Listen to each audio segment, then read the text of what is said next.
నమస్కారం అండి. నేను ఏటపాలెం ఉపాధ్యక్షుని ఇండ్ల చిన్నమస్తాను.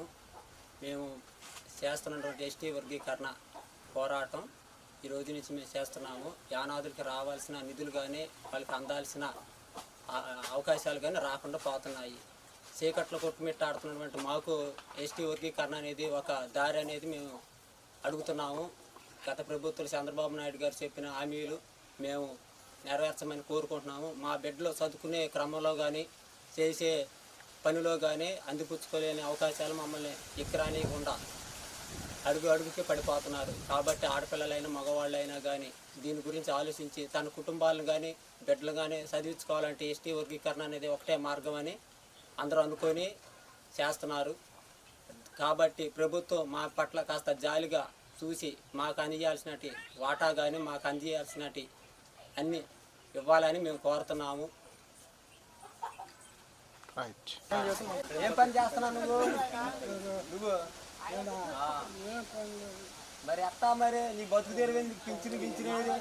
మరి ప్రభుత్వం నీకు అన్నీ ఇస్తుందిగా, ఇస్తున్నా ప్రభుత్వం అంతా ఇచ్చిందా ప్రభుత్వం? వినపాట్ల ఇది పరిస్థితి, మా పేదవాళ్ళ పరిస్థితి.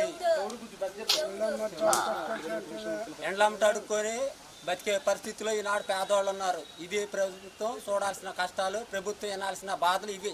మేము ఎస్టీ వర్గీకరణ అడుగుతుంది. ఇదిగో మా అడుగు పడిపోతున్న మా తరతరాలు, మా తండ్రుల నుంచి తండ్రులు చెప్పుకోవడానికి ఆధార్ అడ్రస్ వివరాలు ఏం నాయి. ప్రభుత్వాన్ని ప్రభుత్వానికి వేస్తున్నారు అన్నారు తప్ప, వీడియో ప్రకారం వస్తున్నారు తప్ప, ఇదిగో ఇస్తున్నాం అదిగో ఇస్తున్నాం అని వెళ్ళిపోతున్నారు తప్ప నిజమైన బతుకులు మా ఇవి. మేము అడుగుతున్న ప్రభుత్వాన్ని ఇదే. దయచేసి ఇప్పటికన్నా ప్రభుత్వం కళ్ళు తెరిచి ఎస్టీ వర్గీకరణ మా పేదవాళ్ళకి చెయ్యాలి.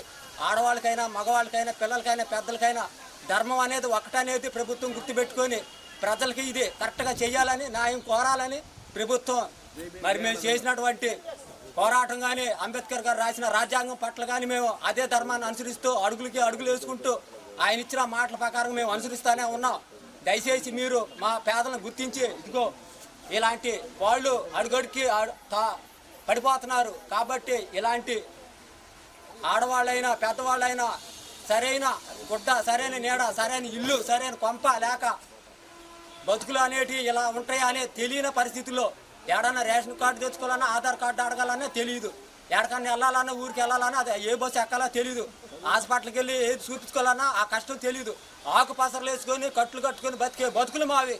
దయచేసి ప్రభుత్వం ఇహనన్నా కళ్ళు తెరుచుకొని మాకు అనేది వాటాన్ని కంపల్సరీగా ఇవ్వాలని మేము ప్రభుత్వాన్ని కోరుతున్నాం. ఇదే మేము ప్రభుత్వానికి ఇస్తున్న విజ్ఞప్తి కాబట్టి సెలవు తీసుకుంటున్నాం.